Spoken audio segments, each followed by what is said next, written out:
Good evening. It was a brazen robbery and a violent assault, all captured on camera. A man pulled from his car, beaten and robbed of a suitcase full of cash. Tonight, that man is shaken but okay, and he's speaking out about the attack. CTV's Sean Leathong joins us live tonight from Thornhill with the story. Sean. Well, Michelle and Nathan, we learned that the victim is the owner of a currency exchange shop who was doing a cash transfer last Tuesday when the criminals struck. I think they are watching me. They are watching at that place and found me to take the suitcase with the money. Mohammed Yagobi was the victim of a violent assault and robbery just 2 days ago, losing a significant amount of money. Around 110,000 Canadian dollar, yeah.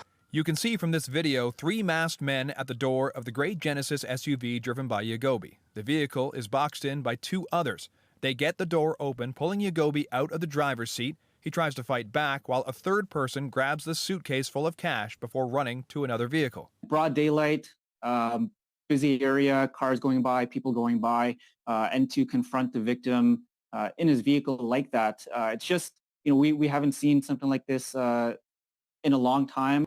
Today, Yagobi has some bruising on his face, but he says he's okay. When asked why he fought back, because this is money, this is my life. I want to keep it. The robbery happened around 5:10 p.m. on Tuesday in a driveway near a plaza called the World Shops near Yonge and Meadowview in Thornhill. Inside are many currency exchange stores. Yagobi owns his own currency exchange 3 kilometers south near Yonge and Finch. He says these businesses exchange cash 3 to 4 times per week, which is what he was doing, but security is an issue. And the problem is nobody coming to help us. He says security companies can charge as much as $400 an hour, and insurance won't cover cash transfers. You're out that money. Yeah. During the robbery, Yagobi says he tried to reverse his vehicle, but the safety features wouldn't allow it. Now he's changing how he does business. That's my last transfer. And police are asking for the public's help in finding these criminals. So York Regional Police released that video this morning in an effort to get the public's help. They're also asking anybody who was in the area at the time, if they have any dash cam footage, to please provide it. Now, when I asked Mohammed Yagobi if he knows who may have targeted him, he says he has no idea. Reporting live, I'm Sean Leathong. Nathan and Michelle, send it back to you. Thank you, Sean. A Brampton neighborhood remains a crime scene tonight after a person was found dead inside a house. Neighbors say another man was taken from that home in handcuffs. Now, the homicide unit is investigating. CTV's John Musselman joins us live from the Dixie and Williams Parkway area with the very latest. John. Well, Nathan, here's what we've learned from neighbors. A man was found in the red brick home behind me. He's about 65 years old. Neighbors say he lived there with his son. What police haven't determined or released yet is how the 65-year-old man died. The Regional Police forensic officers combed this Brampton home for evidence today. They were called here just after 5:30 yesterday evening. A man was found dead inside. Neighbors say a father and son live in the home. They say the son was led out of the house in handcuffs and taken from the scene in an ambulance. Georgina Yakmishin lives right across the street. Very scary. Very scary. You just don't think something like that could happen in your neighborhood. The home is located on Lord Simcoe Drive. That's near Dixie and Williams Parkway. Police are releasing few details, but the homicide squad has taken over this case. This is being treated as a suspicious death. Police are not releasing the names or ages of the victim or the man who was taken into custody last night. What I can tell you that there was an individual who was placed in custody but has been released unconditionally because there is insufficient evidence to hold this individual at this time. Investigators were canvassing the area today for any information. Neighbors, some who did not want to be identified, say police have been to this home in the past. Oh, we just happened to see all the lights on. We looked out and we saw them take the one person out in handcuffs. And then instead of putting him into a police car, they put him into the ambulance. It's worrisome, and there's been problems at the house before. Not that I can give you specifics, but there's just been trouble in the neighborhood with that home before with other people. I've lived here pretty much all my life in Bramley, and society's changed. Total. Well, it's scary because we don't know what's happening. Police say the exact cause of death has not been determined yet. And the home remains sealed off by Peel Regional Police. They are still waiting the results of an autopsy. Reporting live in Brampton, I'm John Musselman. I'll send it back to you. Thank you, John. Also tonight, what will become of the vacant home tax? Will the overhaul spurred by last year's fiasco get the green light, or might council opt to axe the tax? The latest from City Hall today. But first, a live look outside on this Thursday evening. No shortage of sunshine today, which hopefully made up for the fresh-feeling conditions. But would you believe we're in for a bit of a Friday long weekend warm-up, at least for one day? Jessica Smith is here with a look at the current conditions. Jess. A wind change will be the biggest difference as we head throughout the day today and into the day tomorrow. Northwesterly flow had that fresh feeling going on, but into the day tomorrow, as Michelle mentioned, it gets warm thanks to a southwesterly flow. It's all about the winds this time of year. Temperature-wise, we're sitting in kind of that low to mid-teen range, so it is fresh, but we're just sitting at a very seasonal point. As we head throughout the rest of the evening, though, we are going to dip down into the single digits. Right now, though, plenty of sunshine through the islands over towards Pearson. Tonight, just 5 degrees, but that's where we should be this time of year. Coming up, I'll have a full look at your long-range forecast, including the warm-up tomorrow and then the eventual return to seasonal. But right now, it's back to Nathan and Michelle. Thank you, Jessica. It was a controversial rollout with a disastrous program, and now city councillors are deciding what's next for the vacant home tax. Staff have suggested improving the way the program is communicated to residents, but some are calling for the program to be scrapped until a better way to execute it can be worked out. CTV's Natalie Johnson is live at City Hall with the latest on the vacant home tax. Natalie. Well, Michelle, some critics on council maintain that the fix for this program didn't go far enough, but there was not enough support for the effort to press pause on the plan. The vacant home tax lives on. It was back in the spring that hundreds of homeowners flooded the civic centers, angry and anxious about being mailed big bills for vacant home tax they didn't actually owe. Absolutely disastrous. Some people felt that they were vilified by the government for owning property. Some of you would say, why don't we just scrap the whole thing? Well, no, we're in the middle of a housing crisis. In all, some 150,000 Torontonians were wrongfully taxed in the botched rollout of a program designed to discourage speculators from letting homes sit empty. There's 10,000 vacant homes in Toronto while people are sleeping in the streets. So we can't let these 10,000 homes stay empty without some kind of push to the people who own these vacant homes to basically sell them, rent them out. Much of the mix-up last year was due to residents not knowing they had to tell the city their homes were not sitting empty. The staff suggested overhaul this year involves a communication blitz, but still requires homeowners to declare. Rather than fixing a program that was deeply flawed, where the reverse onus was on the homeowner to tell us that you in fact live in the house that you already live in, rather than fixing that, the mayor just increased the tax from 1% to 3%. This program has been a tremendous burden for Torontonians. Councillors Brad Bradford and Stephen Holliday calling on council to axe the tax for now, until the city can figure out how to administer it without burdening the owners of occupied homes. These are owners that have worked hard to pay for these properties. They pay their taxes, and now the government is telling them what to do with them. Doing what we can to tell people you can't play monopoly in the city of Toronto, that people actually need homes, is a good thing. Council ultimately deciding the tax was not too broken to fix, voting to revamp the rollout and try again next year. The idea here being that next year it will be easier for residents to declare that they can make their occupancy status known either online or by phone and with an extended deadline, looking to avoid a repeat of last year's rollout gone wrong. Reporting live in the chamber, I'm Natalie Johnson. Michelle, over to you. Thank you, Natalie. Also out of City Hall, council voted overwhelmingly in favor of advancing efforts towards a universal student food program in Toronto. Mayor Olivia Chow says the existing supports help serve more than 227,000 meals per day, but there are still over 100,000 kids across the public school system who don't have access to good food. Ahead of an expected influx of federal funding for school meals, council gave city staff the green light to plan, consult, and report back on a potential universal food program by the first half of next year. And still to come tonight, a Toronto food bank is sounding the alarm heading into Thanksgiving weekend, saying they're out of stock on many essential items. What's needed and how people can help just ahead. Toronto City Councillor Michael Thompson was in Bracebridge today as his trial on sexual assault charges continued. Our camera spotted him arriving at the courthouse this morning. Thompson is accused of sexually assaulting 2 women at a Muskoka cottage in the summer of 2022. On Monday, the Crown alleged he arranged the getaway for several women as a networking event, but urged them to drink heavily and suggested they take off their clothes before sexually assaulting them. The 64-year-old has pleaded not guilty to the 2 charges. We learned today that Jacob Hoggard has abandoned a bid to appeal his 2022 sexual assault conviction before Canada's top court. The Supreme Court's website shows the former Headley frontman halted his application for leave to appeal. On Friday, that's the same day Hoggard was found not guilty of sexual assault in a separate and unrelated case in northeastern Ontario. Hoggard started serving his 5-year sentence after the Court of Appeal for Ontario upheld his 2022 conviction in August.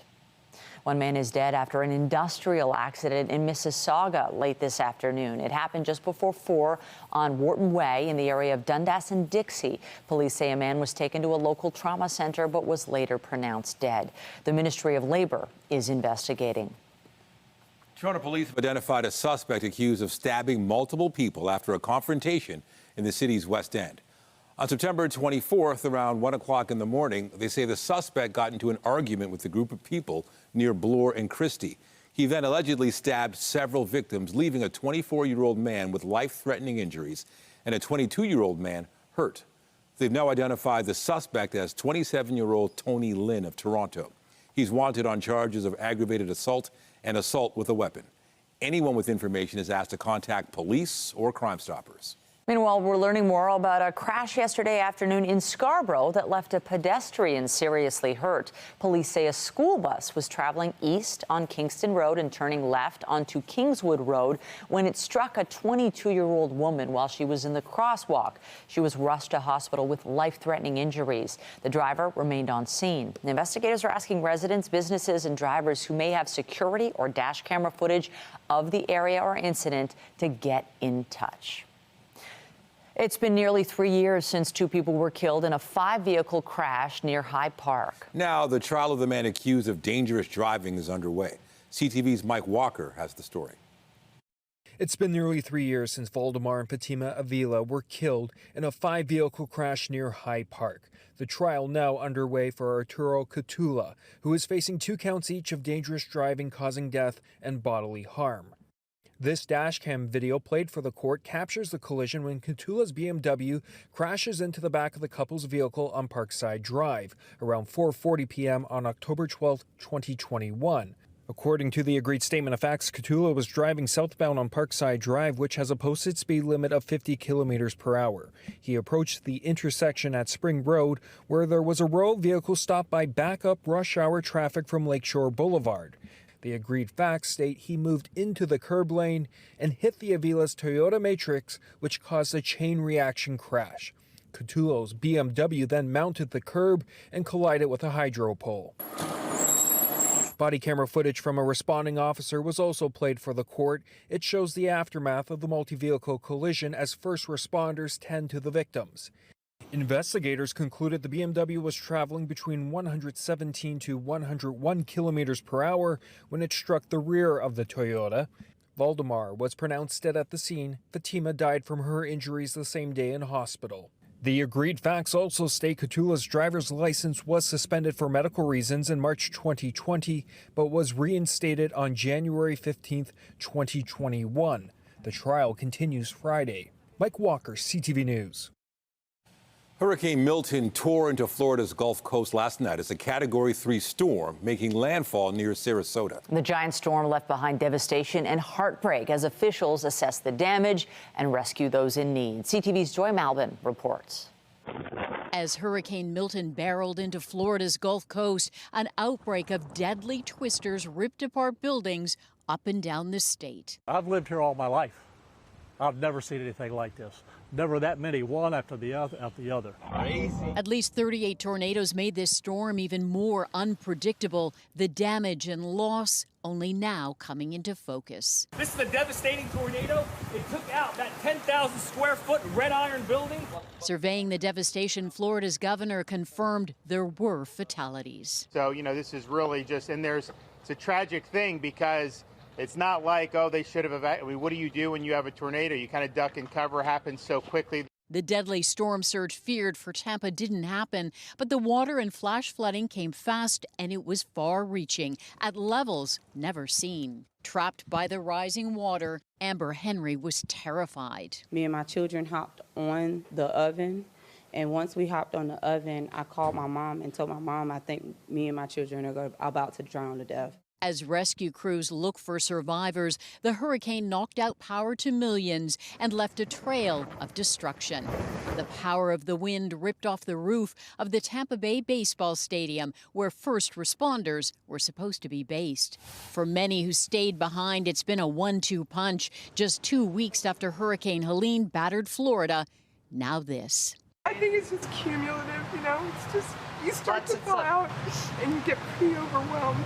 Even as the hurricane moves across Florida, officials warn that conditions are still dangerous. Cleanup could take months or longer. And this hurricane season, it's not over yet. Joy Melvin, CTV News, Washington.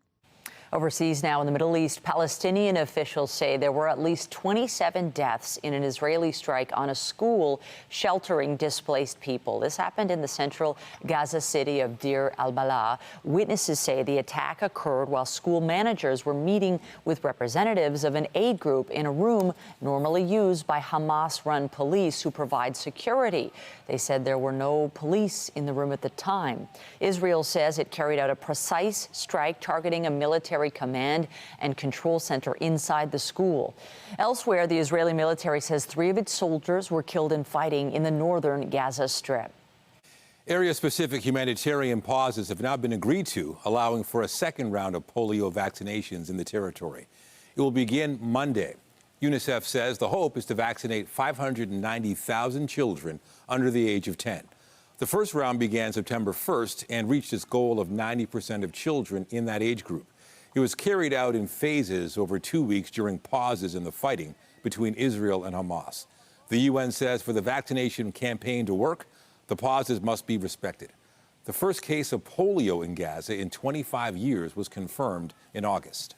In Lebanon, the health ministry says at least 22 people were killed in Israeli attacks today. Dozens of others were injured in the strikes on central Beirut. A Lebanese security source said at least one senior Hezbollah figure was targeted in the attacks. There was no immediate comment by Israel, but its army issued a new evacuation warning for the city's southern suburbs, including specific buildings. Elsewhere, UN peacekeepers say 2 of their members were injured when an Israeli tank fired on a watchtower at their base. Israel says its troops operated near the base and had instructed the peacekeepers to remain in protected areas. In Ottawa, a senior member of the Trudeau cabinet appeared before the public inquiry into foreign interference. Melanie Joly said she can't deal with potential threats to our democratic process if she's not told about them. I expect CSIS and my department to cooperate, and that they agree that there's a consensus and that a recommendation be brought to me. If afterwards I have a recommendation and I'm informed, I will work with the Minister of Public Safety on the issue. But if it stays with the departments and it doesn't come to us, I cannot be informed, so I cannot act. Marco Mendicino also testified today. The former public safety minister said he's worried public conversation about some parliamentarians being complicit in foreign interference is becoming a, quote, kangaroo court. In the UK, the Princess of Wales accompanied her husband today to meet bereaved families of 3 young girls murdered at a dance event in July. Kate and Prince William traveled to Southport to offer their support to the victims' families and the community, and to let them know they'd not been forgotten. The couple spoke privately with relatives of the children and a dance teacher who was there at the time of the attack. They later met with local first responders. It was William and Kate's first joint public engagement since she ended chemotherapy treatment. A South Korean author is this year's winner of the Nobel Prize for Literature. Han Kang is being recognized for what the Nobel Committee calls her intense poetic prose. It praised Han for her empathy for the vulnerable, often female lives of her characters. She's the first South Korean writer to win the prize and only the 18th woman among its 120 laureates. Back here at home, as many get ready to celebrate Thanksgiving this weekend, one Toronto food bank says is running out of stock on essential items. As food banks experience increased demand, donations haven't kept pace. CTV's Beth McDonnell has more. Young volunteers pack up food that could make all the difference this Thanksgiving. But there are important items missing. The lack coming at a time when many are turning to the North York Food Bank to eat. 1 in 10 Torontonians turned to a food bank for assistance over the last year. That equates to 1 million people all across the province of Ontario. So the reality is, to anybody who may be hearing me now, there's a very good chance that one of your neighbors or your coworkers, one of your fellow students, or somebody in your place of worship or in your neighborhood are turning to a food bank. Canned meat and fish, beans and lentils, and ready-to-eat meals are some of the most urgently needed items. While the food bank says it has run out of diapers for people of all ages altogether. It means the food bank is appealing for donations as more are struggling with the cost of living. We know that some of the fastest growing groups of people that are turning to food banks are first-time users and include people that have a job or that have or are students or are people that are living on a pension. So what that tells us is that the things that we used to think would prevent somebody from sliding into poverty, like a job or post-secondary education or a pension, are no longer working. There are 3 ways to get those badly needed items to the North York Food Bank.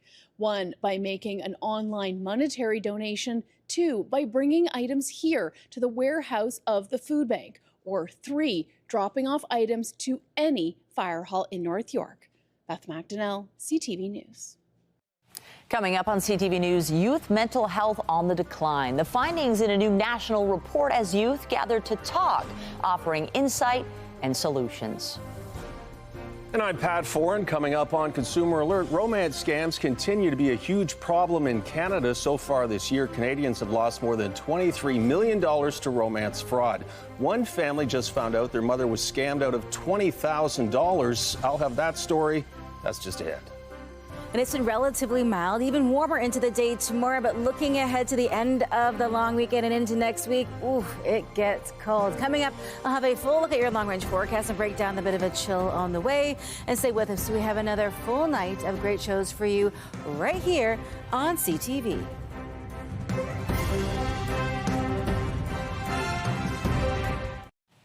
Romance scams remain in the top 3 frauds in Canada, with Canadians losing more than $52 million to criminals last year alone. Many scammers use social media websites to try and find lonely victims, and before long, start asking them for money. Pat Foran has the story on Consumer Alert. Pat. Thanks, Michelle and Nathan. A family was shocked to find out their mother had become the victim of a romance scam. She is a recent widow, and someone reached out to her on Facebook. Before long, he said he loved her, and over time, she sent him $20,000 in gift cards.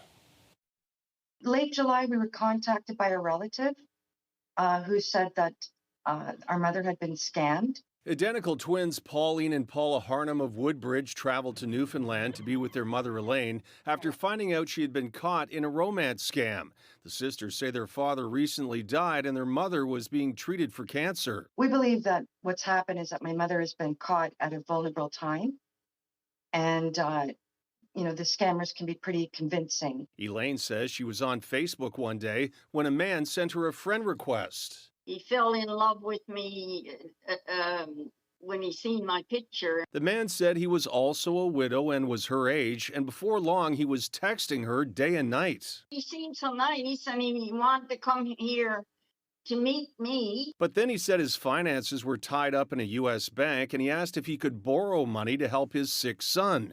He asked Elaine to purchase Apple gift cards. $50, $100, and then it went up to, 200 and 500, and it went up so high as 3,000. In the end, Elaine gave the scammer $20,000. There's so many older adults that may be living alone who are looking for some companionship. Groups working to prevent seniors from being scammed say they're trying to teach them to be cyber savvy. If you didn't initiate the conversation initially with someone that then be very, very careful about who you are connecting with online and what you're sharing publicly on Facebook. The Harnhams say retailers need to do more to prevent fraud when they see seniors buying large amounts of gift cards. If you see somebody coming in and they're buying thousands of dollars worth of gift cards at the corner store, there should be an alert system, and they should have some responsibility as well. They also say websites like Facebook should be more accountable to scams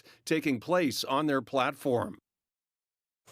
And the family wanted to share their story to warn others. They're working with the RCMP and the Canadian Anti-Fraud Centre trying to track down the funds. But once the money is sent, it's hard to get it back. On your side, I'm Pat Foran. If you have a consumer story idea, email us at alert@ctv.ca. All right, well, I think the day kind of warmed up nicely. Sunny skies, a pretty good looking fall day. And then we got a few more. The next 2 days are really nice for October, and I think it's worth enjoying it because then we kind of shift to cooler and cloudy and wet. Dare I say, it's jacket weather. Single-digit highs as in the next couple of days, but really through today, tomorrow, the beginning of the weekend, it is so nice outside. If you do have Thanksgiving plans that involves anything outdoors, you won't need the heavy layers, but as we head in towards next week, things do change pretty dramatically. So I guess enjoy it while you can before proper sweater weather rolls in. But it was a beautiful day, and we're seeing that fall transition start to take place. This shot here taken a little early on out towards the east end, in through Scarborough. Beautiful. When the trees start to change, that's how you know it's for real. The fall season is here, but it was cool if you were up early this morning. The good news is if you like the warmer fall weather, it comes back tomorrow and then some. We're holding on to a lot of warmth in towards northern Ontario and right around the Great Lakes. We're seeing just a little bit of warm air there, and it's kind of cut off anywhere east of the city for the most part. We're at 14 here in the city of Toronto. We're at 12 through Trenton and 10 out through Ottawa.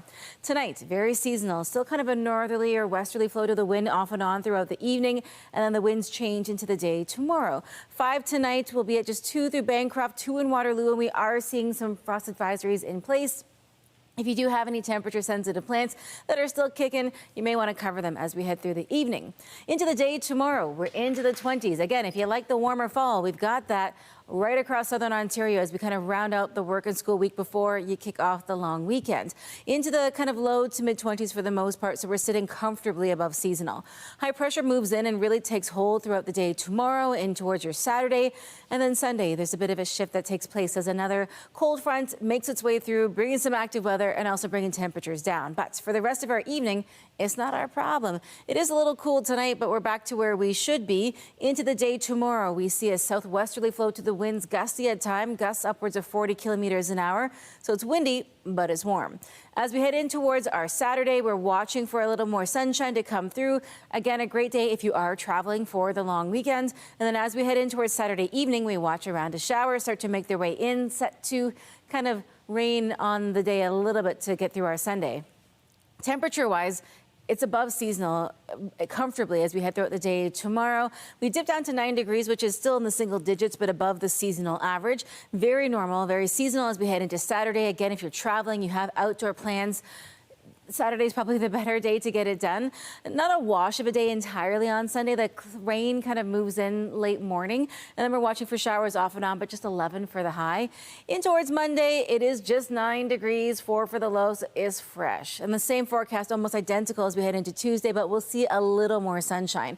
As we head in towards kind of the middle and end of next week, we start to return to seasonal. But after we get through our Saturday, Nathan, it is going to be a little fresh out there, so a layer, probably a good idea. Send it back to you. All right, good advice. Thank you, Jess. Thanks. It's a controversial new Hollywood movie based on the life of former U.S. President Donald Trump. Tonight, we hear from one of the Oscar-nominated stars of The Apprentice about why she wants people to see the movie before they form an opinion. The very first Bell Let's Talk Day back in 2010 was aimed at removing the stigma of mental illness by making it a topic of regular conversation. A lot has changed since then, but as CTV's health reporter Pauline Chan tells us, some areas are slower to improve than even the experts anticipated. A new report released on World Mental Health Day by Mental Health Research Canada takes a comprehensive look at our youth. And while most are comfortable talking about mental health in general, stigma is still strong when it comes to revealing personal experiences. When it's your own mental health, people are not comfortable with it. There's a lot of bullying and name calling, and even someone who does want to get the help, they see others being bullied or they hear things being said. 16-year-old Kirsten Devereaux told the audience gathered at Toronto Metropolitan University that she had experienced it herself.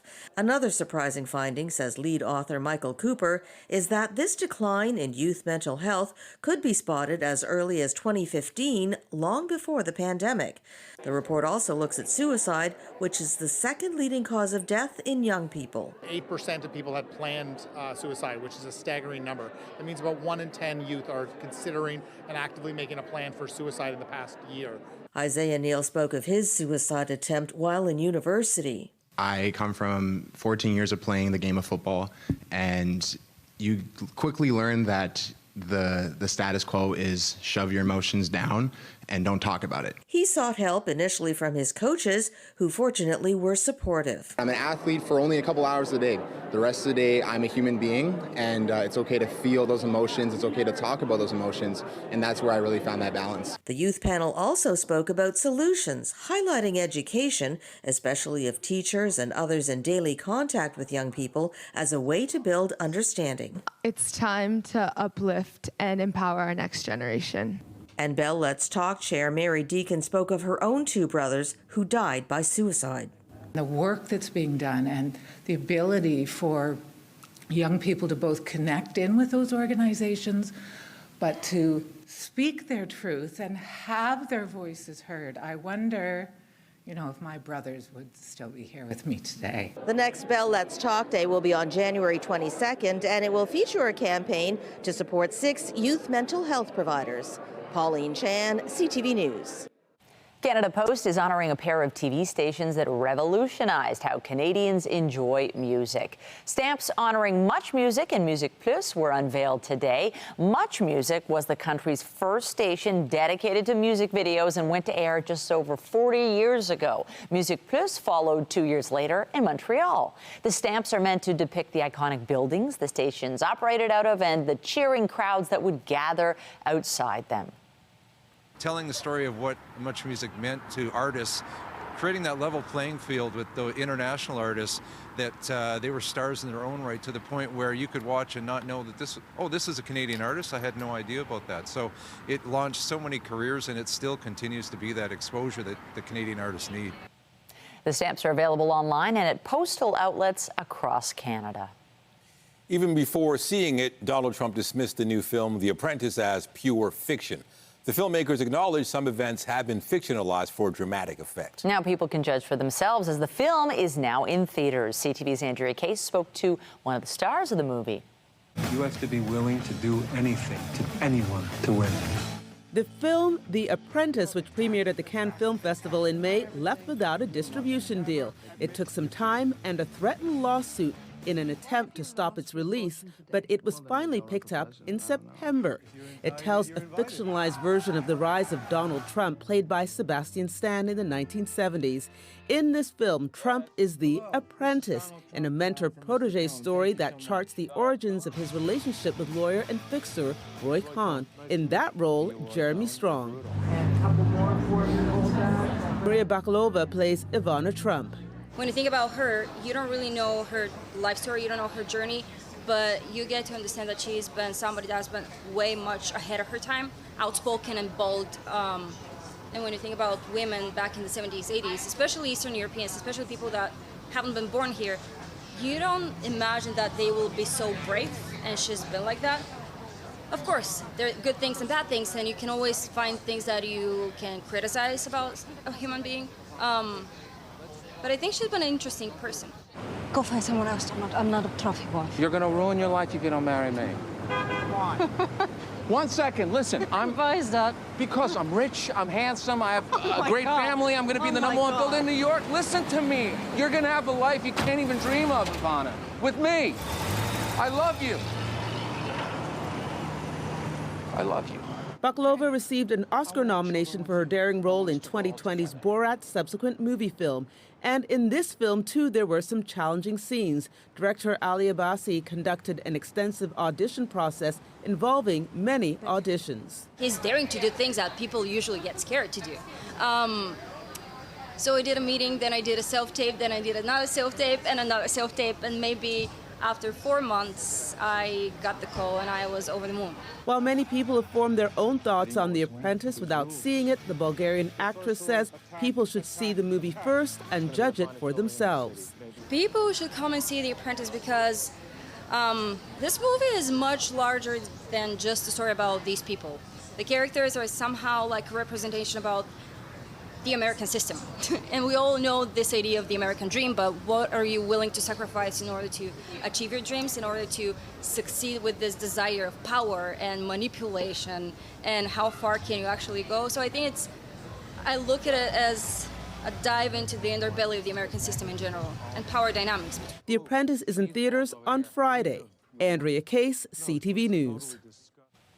Still ahead, he is one of the greatest to ever play the game. But today, he announced he's calling it quits. After a legendary career with 22 Grand Slam titles, we'll tell you why Rafael Nadal says it's time to hang up his racket. To confront the victim in his vehicle like that, it's just, we haven't seen something like this in a long time.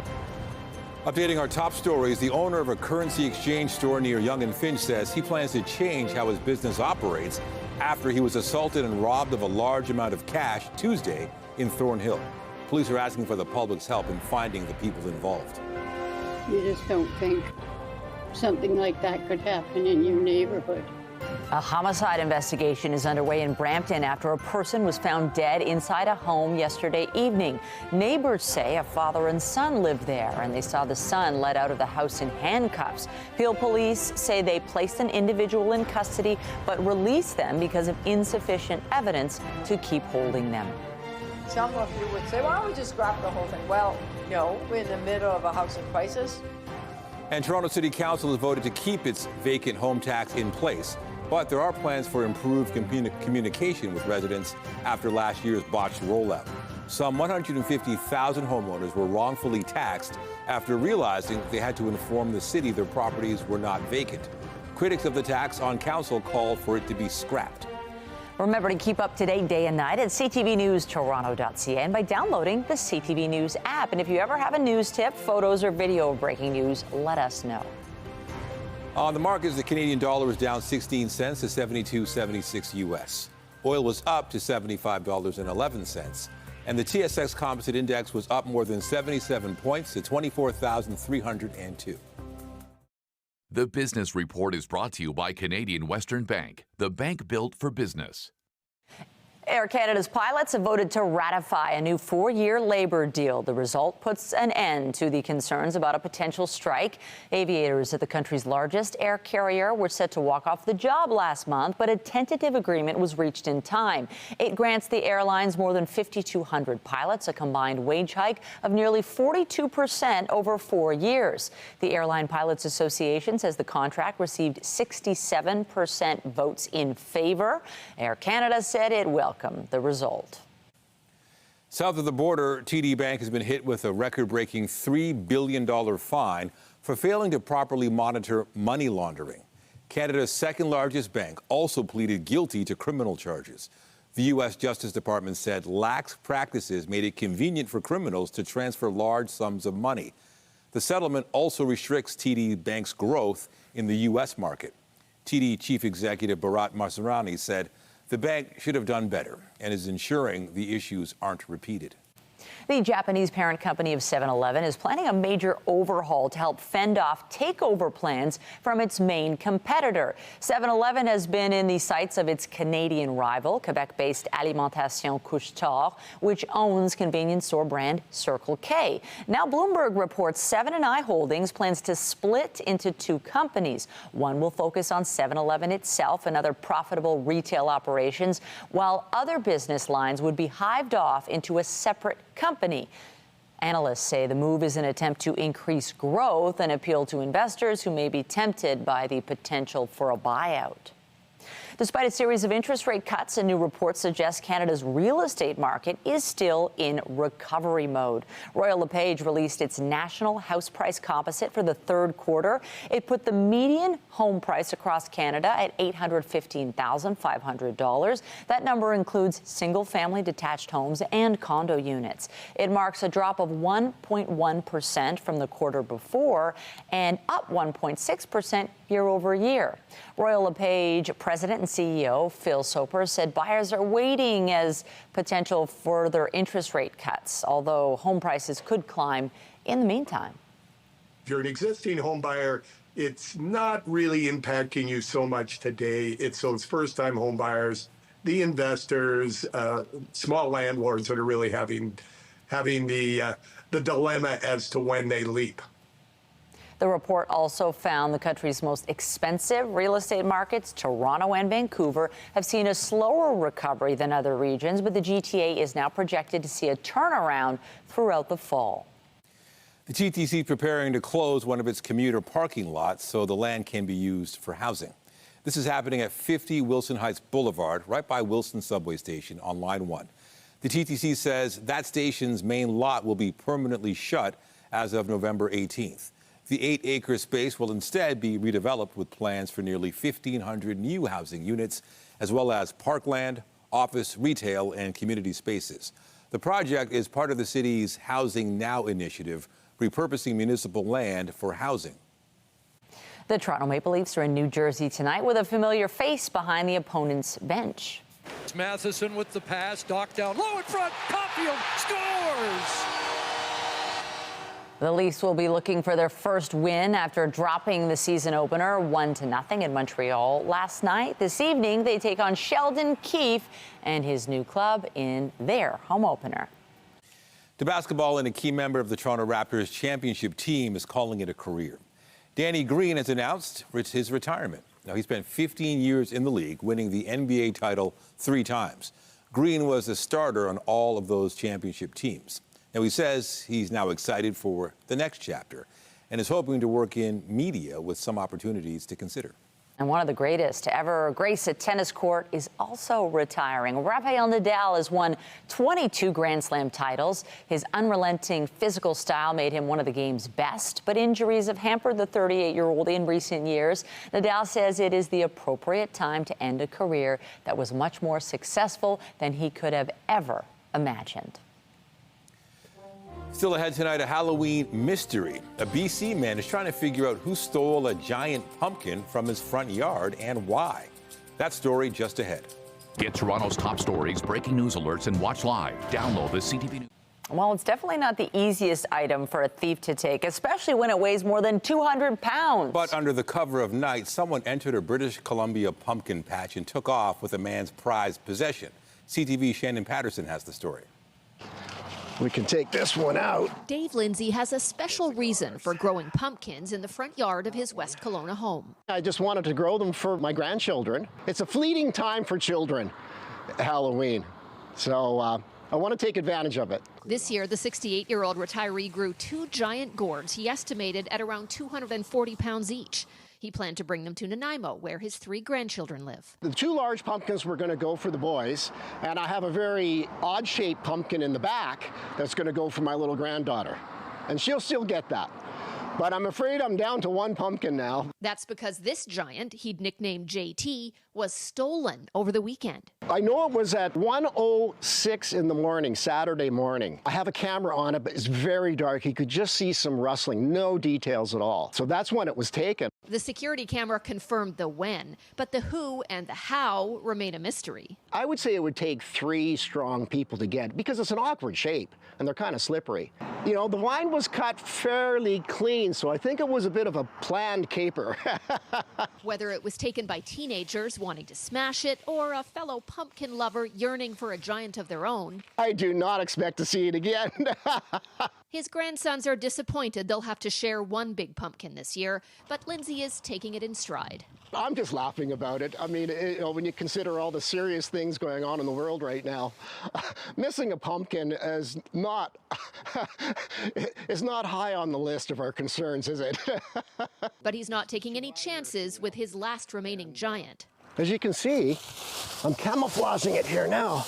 And he's determined to grow even bigger gourds next year. I have a garden in the back, and I'll grow them in the backyard. Out of sight and away from pesky pumpkin thieves. Shannon Patterson, CTV News. The question remains, who took it? Okay, can we just talk about that closing shot? No, I suppose that was the best shot I've ever seen for end of story. Steal that man's pumpkins. That's so rude. Oh my gosh, that was fantastic. There is no natural segue from that finishing pose to the weather, but it is really beautiful outside, so hopefully everyone's pumpkins are where they should be. We're holding on to a fantastic forecast to round out the week and into the day tomorrow, back into the 20s. Right now, a clear sky, and as we head into the evening, we are cooling down, but to a very seasonal point. We're sitting at about 14 here in the city. We're holding on between 13 and 14 right around the Golden Horseshoe. The further east you go, the cooler it gets. If you're taking up early, heading up to maybe a cottage for the Thanksgiving weekend, not bad until we get in towards Sunday. And here in the GTA, we're holding on into the 20s tomorrow, and then it cools down just a little bit.